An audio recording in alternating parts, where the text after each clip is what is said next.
Muito bom dia, meus irmãos. Eu quero nessa manhã de domingo, dia do Senhor, saudar a todos vocês com a graça e com a paz do nosso Salvador Jesus Cristo. É uma alegria poder me reunir com vocês mais uma vez, para juntos podermos estudar a palavra de Deus, podermos crescer na graça e no conhecimento do nosso Salvador Jesus Cristo. Nós estamos estudando sobre batalha espiritual, né? A batalha espiritual continua. É uma revista que nós trabalhamos com ela há algum tempo e Deus tem nos dado a graça nesse tempo de pandemia, né? De quarentena, de isolamento, estudarmos, revermos alguns desses assuntos. Haja vista que nós precisamos estar atento sobre a questão da vida espiritual, batalha espiritual, discernimento espiritual.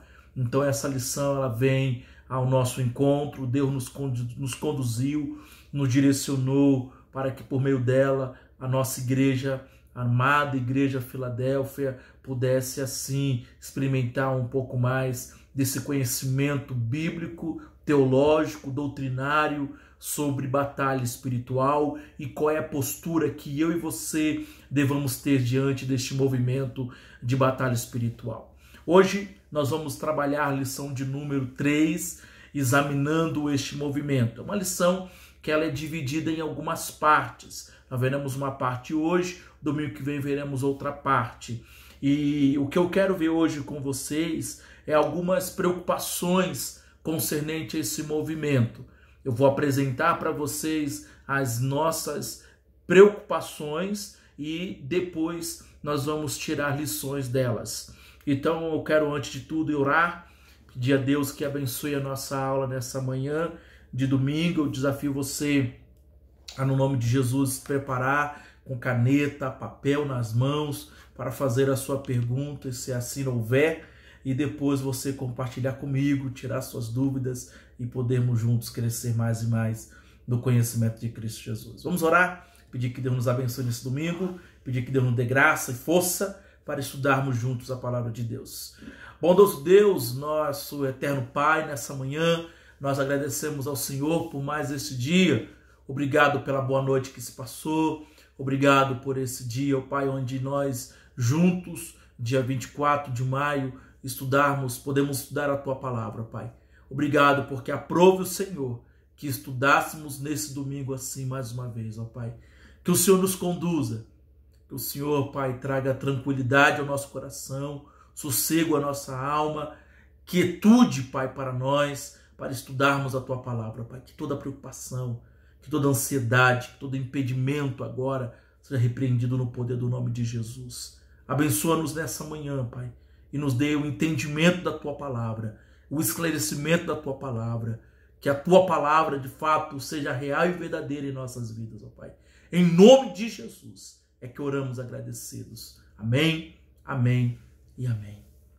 Muito bem, irmãos, examinando o movimento de batalha espiritual, o que essa lição nos propõe? O que ela quer nos trazer? Algumas preocupações, como eu disse, sobre este movimento. E o texto que nós tomamos como base é Paulo, quando ele diz aos Tessalonicenses, na sua primeira carta de Paulo aos Tessalonicenses, no capítulo 5, Paulo traz algumas recomendações, né?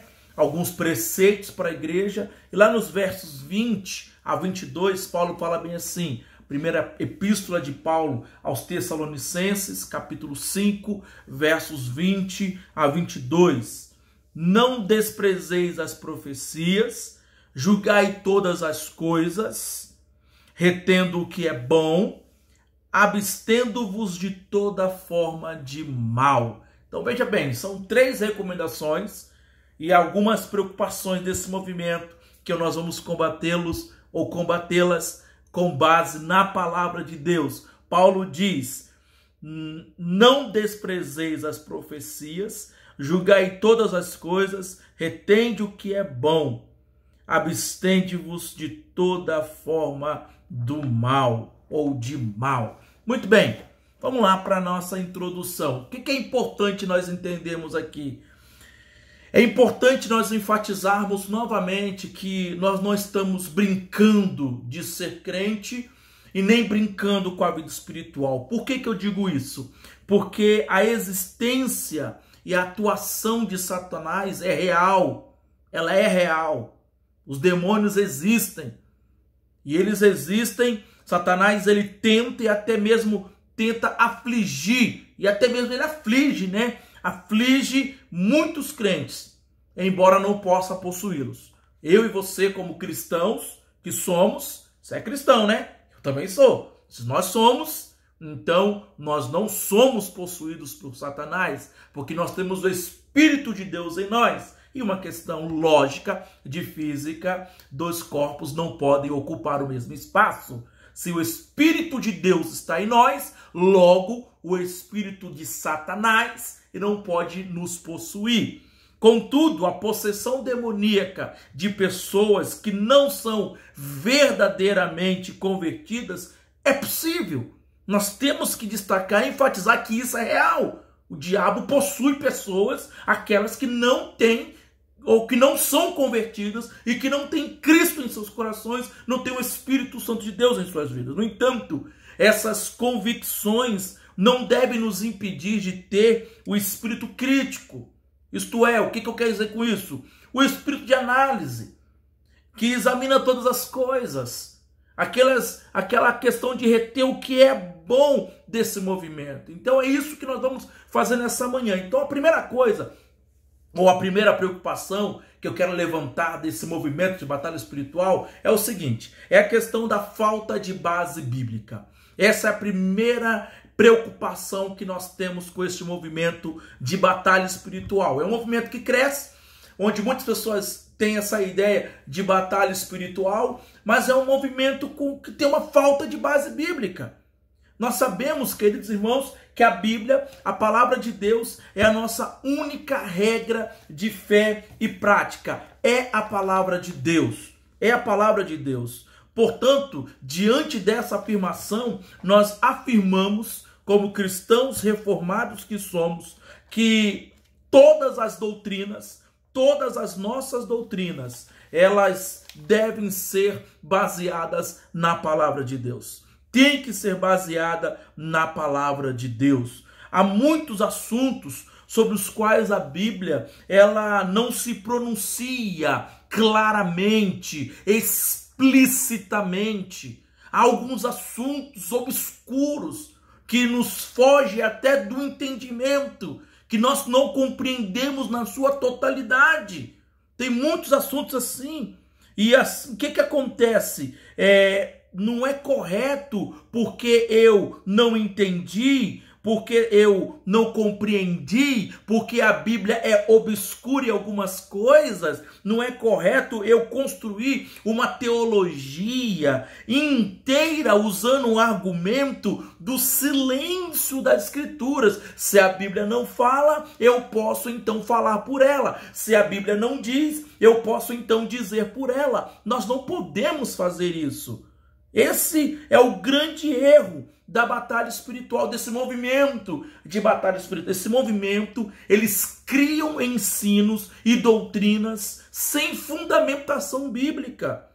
Grande quantidade de ensinos do movimento de batalha espiritual não tem qualquer fundamentação ou fundamento bíblico, não tem.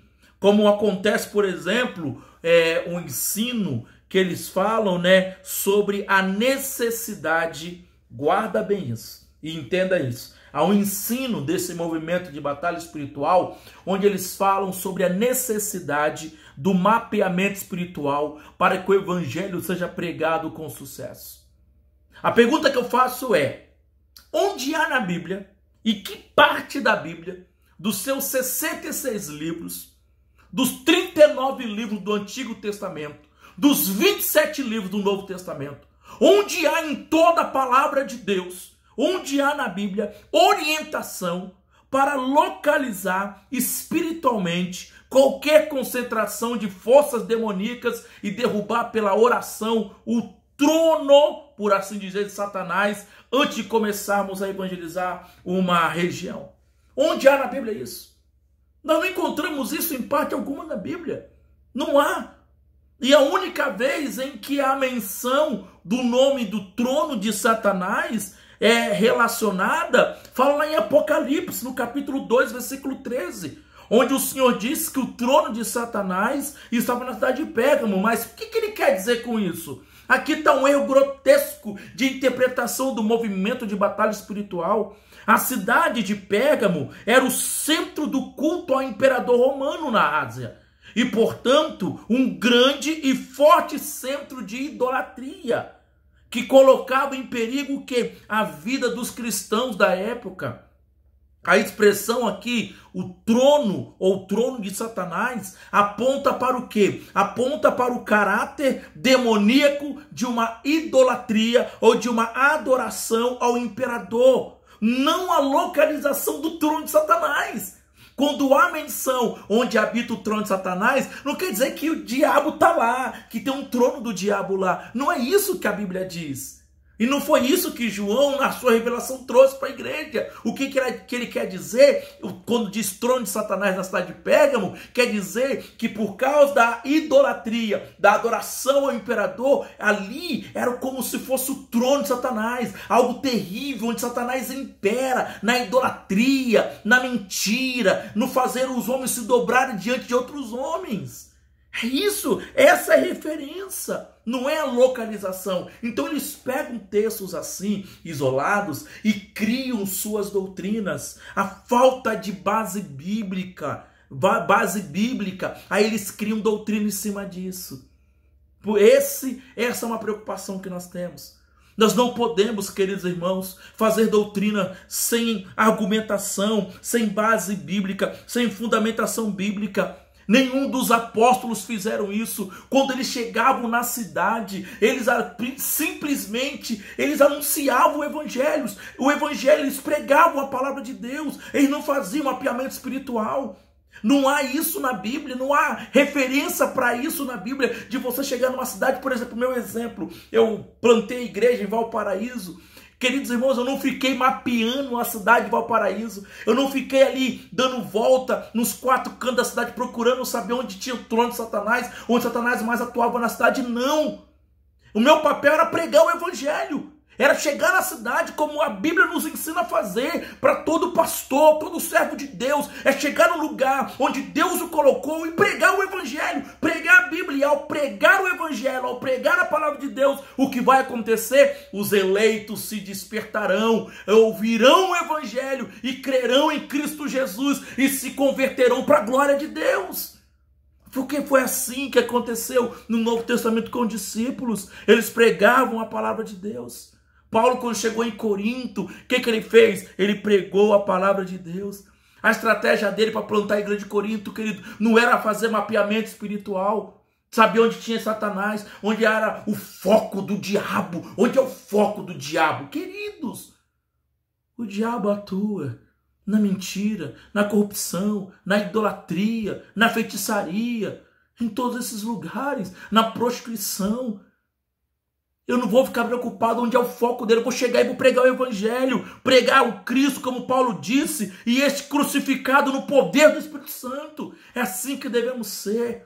Então a preocupação que nós temos com esse movimento é essa falta de base bíblica desse movimento. Esse movimento, eles não têm fundamentação bíblica nessas doutrinas, principalmente nessa, no que diz respeito de mapeamento espiritual.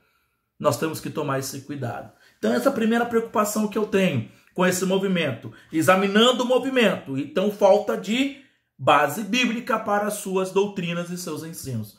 Outra preocupação que nós temos com esse movimento é a experiência como fonte de revelação. O que é isso, pastor? É uma preocupação também com o movimento de batalha espiritual, é que a autoridade apresentada para fundamentar muitas de suas práticas é a experiência de pastores e de missionários sob a alegação de que essas experiências funcionam. Aqui é um problema. Aqui é um problema por quê? Porque o estabelecimento de validade de um conceito ou de uma prática pelos resultados que produz, né? É chamado de pragmatismo.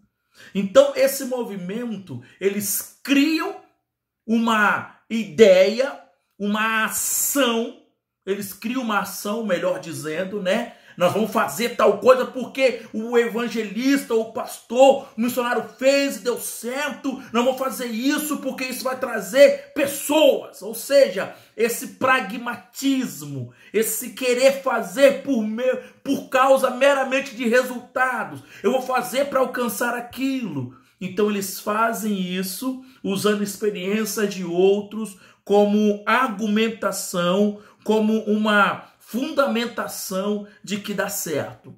Ou seja, se dá certo, vamos fazer. Isso é pragmatismo. E aí, queridos irmãos, o pragmatismo tem penetrado sorrateira e tem disseminado rapidamente nas igrejas evangélicas, produzindo grandes estragos. Grandes estragos. A pergunta que eu faço é: será que nós devemos ser pragmáticos sendo cristãos? Será que devemos ser pragmáticos? Será que devemos adotar certas práticas e doutrinas no culto e na vida cristã porque funcionam? Não vamos fazer isso na nossa igreja porque vai trazer gente para a igreja. Vamos fazer aquilo porque eu vi lá naquela igreja o missionário fez, o apóstolo fez, fulano fez e deu certo. Vamos fazer isso também? Será que eu posso fazer isso em detrimento às doutrinas que defendemos, em detrimento à palavra que aprendemos na palavra e nas escrituras sagradas? Existem muitos métodos, muitas práticas usados nas seitas que funcionam. Eu vou ter que fazer também para funcionar na nossa igreja? Não, pastor, faz isso que dá certo. Fulano lá fez e deu certo. Vamos fazer aqui também? Peraí, qual é a base bíblica? Ah, experiência. Ah, porque o cara fez, o cidadão fez. Então agora os fins justificam os meios.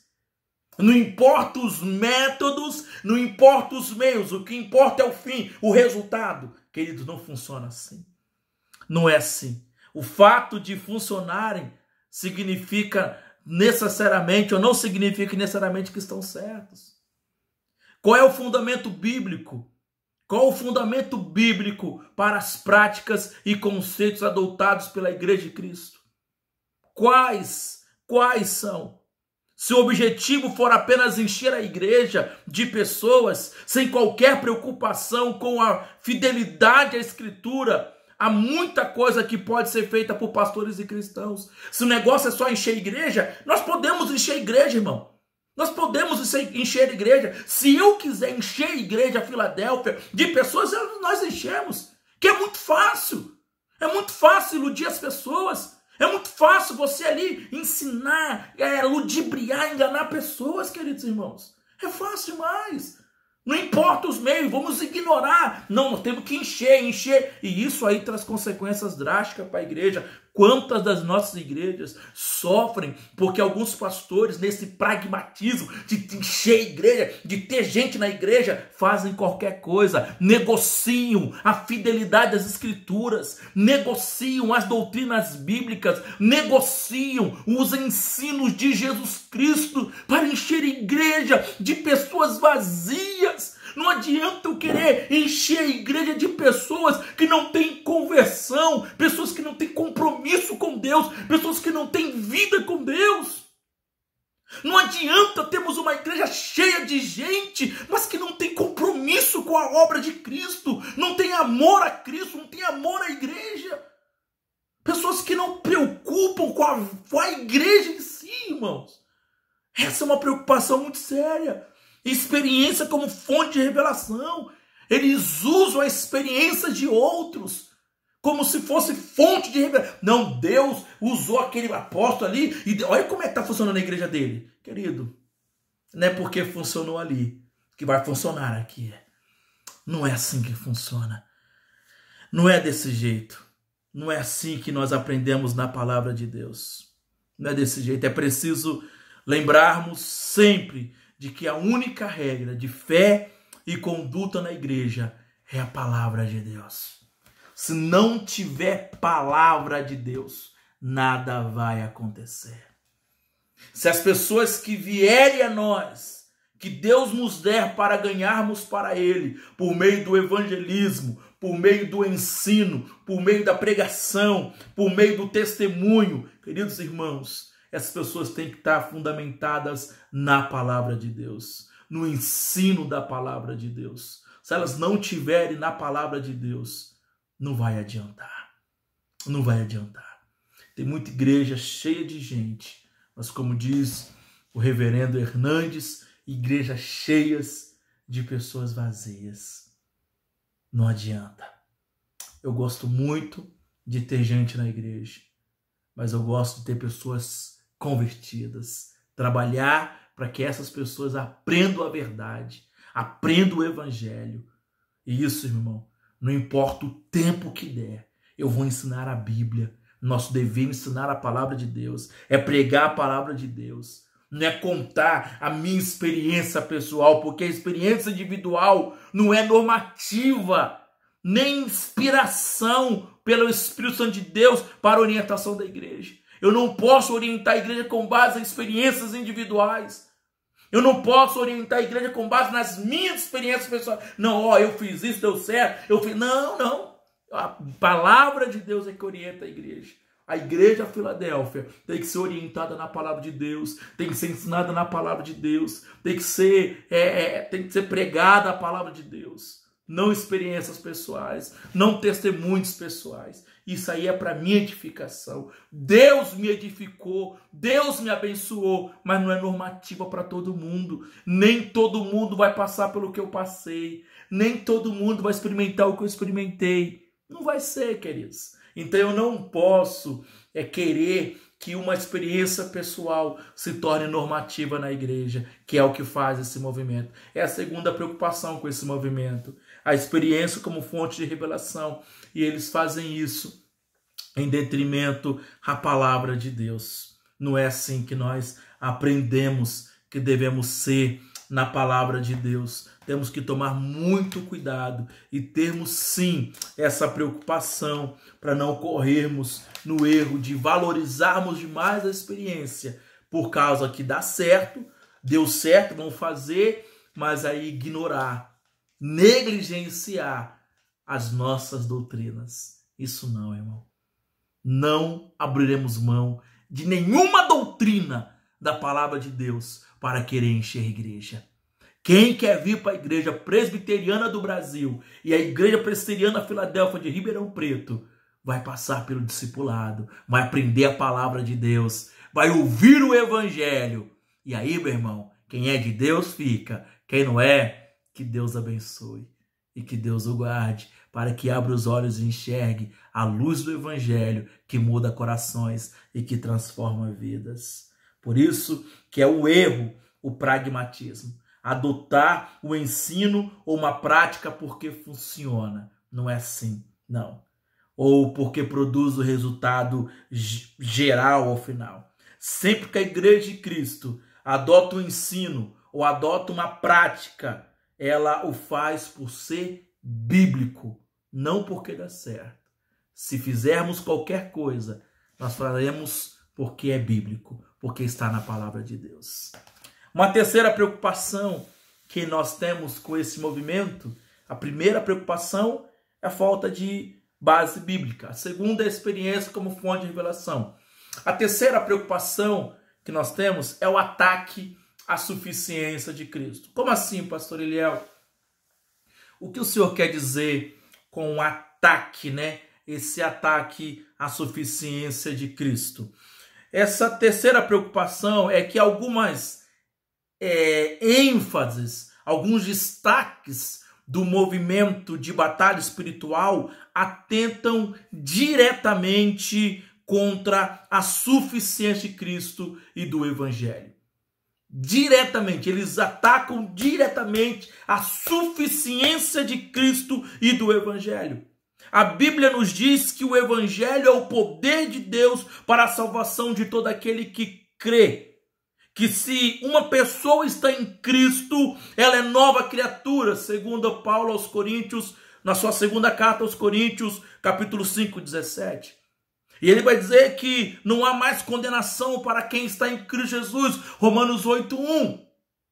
Que essa pessoa foi perdoada e que houve um rompimento com o seu passado e ela foi transportada do império das trevas para o reino de Cristo e do seu amor, Colossenses 1,13. Portanto, contudo, embora Satanás possa tentá-la e dificultar-lhe a vida, e ele certamente fará isso, ele não pode apossar dela. Aliás, ele não pode nem tocá-la. O diabo não pode nem tocar em você e nem em mim. Ele não pode tocar em nós sem a permissão de Deus. Quando a gente lê na primeira epístola de João, é um texto fenomenal. Primeira epístola de João, no seu capítulo 5, no verso de número 18, sabemos que todo aquele que é nascido de Deus não vive em pecado. Antes, aquele que nasceu de Deus o guarda e o maligno não lhe toca. Nós não somos tocados pelo maligno porque nós nascemos de Deus. Então, queridos irmãos, a obra de Cristo ela é completa, ela é perfeita. Não precisa de mais nada. O ensino da necessidade de quebra de maldição ou quebra de maldições não leva em conta esses ensinos bíblicos. Quando eles fazem essas campanhas, quebra de maldição hereditária. Vamos fazer uma campanha para quebrar a maldição na sua família, quebrar a maldição na sua casa. O seu casamento não vai bem porque há uma maldição hereditária no seu casamento. Tem que haver uma quebra de maldição nisso, queridos. Quando eles fazem isso, é um ataque direto à suficiência de Cristo, à obra de redenção dele na cruz do Calvário.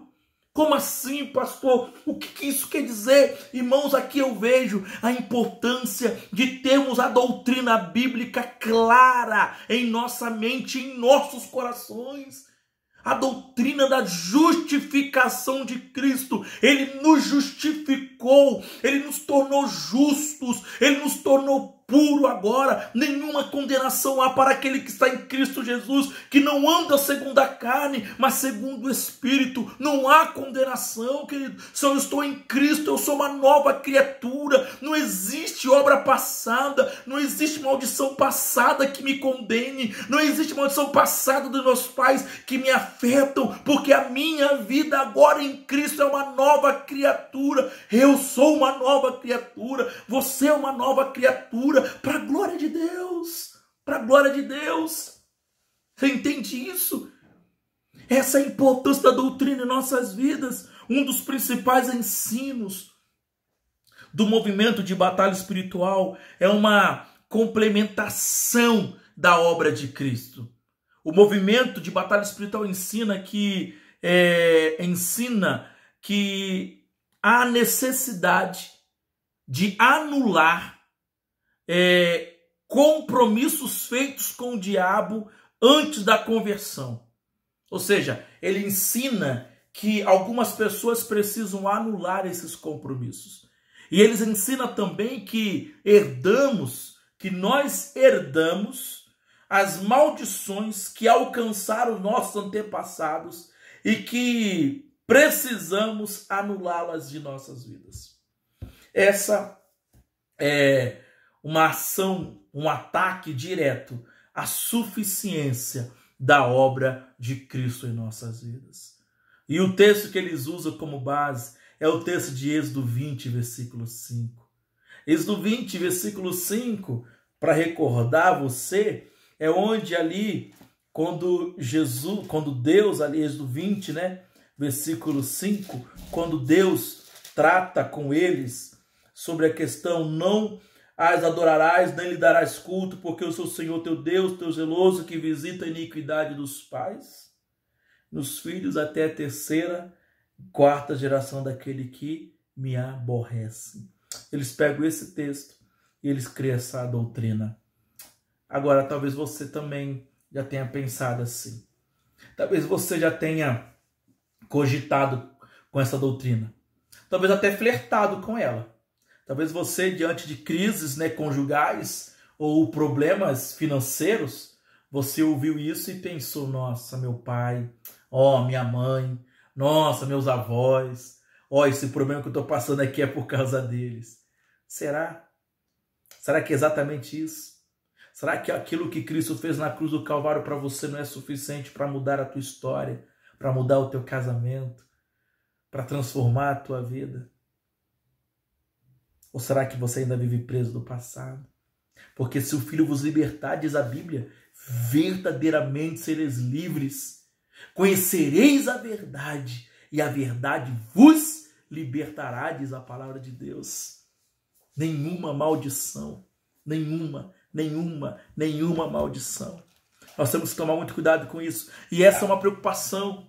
E é uma preocupação justa, é uma preocupação genuína que nós temos com esse movimento, onde eles atacam a suficiência de Cristo, o poder do Evangelho.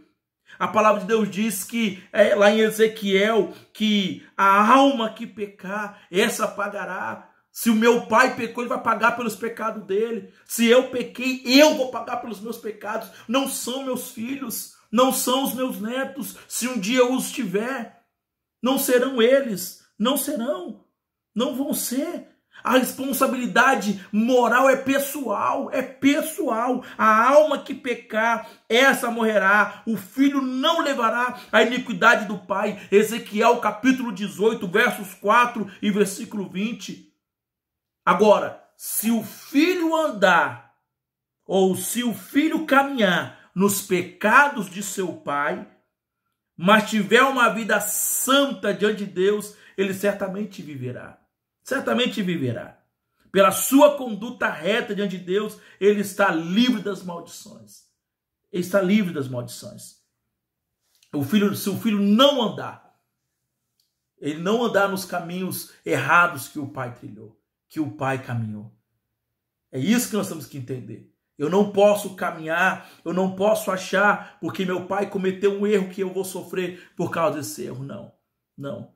Se o filho não andar nos caminhos do seu pai e tiver uma vida santa diante de Deus, pode ter certeza, a vida dele será diferente. Está livre.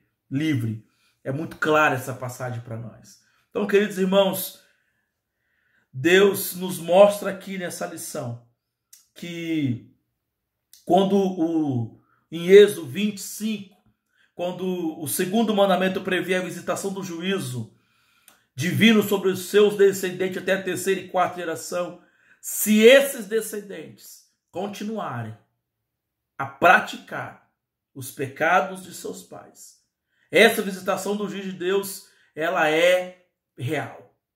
Se os filhos continuarem no mesmo pecado do pai. Então é isso que a Bíblia ensina. Então, em nome de Jesus, tudo que você talvez ouviu, que talvez esteja sofrendo, eu conheci gente assim, que sofreram muito com isso. Estavam presos com esses pensamentos errados na mente. E aí sofriam demais. Sofriam muito. Precisavam de ouvir a verdade libertadora. Que a obra de Cristo é suficiente.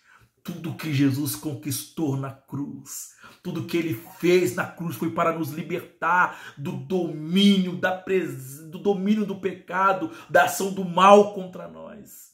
Nós estamos livres, nós somos livres. A doutrina da justificação de Cristo. O crente verdadeiro já rompeu com o seu passado e com as implicações espirituais dos atos dos seus antepassados quando veio a fé e recebeu a salvação graciosa. Nós somos livres. Nós somos livres. Amém? Eu quero concluir essa lição. Eu quero concluir dizendo o seguinte. É oportuno encerrar essa lição de hoje enfatizando essas três áreas bíblicas atacadas pelos ensinos do movimento de batalha espiritual. Em primeiro lugar, onde chega a luz do Evangelho, as trevas do pecado e da morte são dissipadas. Simples assim. Não precisa de mapeamento espiritual. Não precisa. Não precisa demarcar território nem nada. Prega o Evangelho. Aonde você estiver. No seu trabalho, na sua casa, na faculdade, na escola. Prega o Evangelho. pode ter certeza que quem é de Deus, os eleitos despertarão. E aí ouvirão o evangelho através da sua vida. Então, nós precisamos entender isso. Essa primeira preocupação, a falta de base bíblica. Pregue o evangelho. A nossa doutrina tem fundamentação bíblica. Em segundo lugar, a única regra de fé e de conduta para a igreja de Cristo é o Espírito Santo falando pela Escritura. Você quer ouvir a voz de Deus, a revelação de Deus? Está aqui, ó. Está aqui. Eu não preciso de que ninguém venha trazer novas revelações. É isso que Paulo, a palavra de Deus, nos ensina lá em Gálatas. Mesmo que venha o anjo do céu e pregue outro evangelho, além do que vos anunciamos, que seja anátema, maldito. O evangelho, a revelação da palavra de Deus para nós está aqui, ó. Tudo que Deus tinha para revelar para nós está aqui. Nós não precisamos de novas revelações. Não precisamos. Tudo que Deus tem para nós está aqui, ó. Palavra de Deus está aqui, ó. E outra, terceiro lugar, como nós vimos, o ensino a respeito da necessidade de quebra de maldições acaba tendo o efeito de diminuir o ensino bíblico sobre a eficiência da obra de Cristo. A obra de Cristo é suficiente para nos libertar de todo o império do mal que reinava contra nós, ou que reinava sobre nós. Por isso que a responsabilidade do cristão aceitar, cultivar e amar o ensino bíblico e rejeitar os ensinos religiosos que não têm fundamento na Bíblia. Nós temos que conhecer a nossa doutrina. Eu e você precisamos aprofundar cada vez mais na doutrina da palavra de Deus. Amém? Que Deus em Cristo vos abençoe. Oremos ao nosso bom Deus, mais uma vez agradecendo por essa aula. Bondoso Pai, agradecemos ao Senhor por esse estudo. Agradecemos ao Senhor pela tua palavra, Pai. Te agradecemos porque o Senhor tem nos iluminado, tem nos enriquecido com esses ensinos, ó Pai. Oh Deus, desperta a igreja do Senhor, Pai. Desperta o teu povo, Pai. Queira o Senhor, Pai, que a tua igreja seja despertada para estudar mais das doutrinas bíblicas, para estudar mais da tua palavra, Pai. Desperta o teu povo para a oração, para o estudo da palavra do Senhor, Pai. Abençoe a nossa igreja, para que assim sejamos uma igreja bíblica, fundamentada na palavra do Senhor, Pai. Em tudo que fizermos, ó Pai. E que o teu nome seja glorificado através disso. Assim oramos no poder do nome de Jesus. Amém, amém e amém. Que Deus em Cristo possa te abençoar. E que você tenha um domingo abençoado, um bom almoço. E que logo mais à noite possamos estar juntos aqui, mais uma vez, para pregarmos o Evangelho e cultuarmos a Deus juntos. Tenha um bom domingo, aproveite esse dia, que você possa então usufruir mais da sua família, de um tempo precioso com ela e buscando juntos a palavra e a presença de Deus. Deus te abençoe, em nome de Jesus.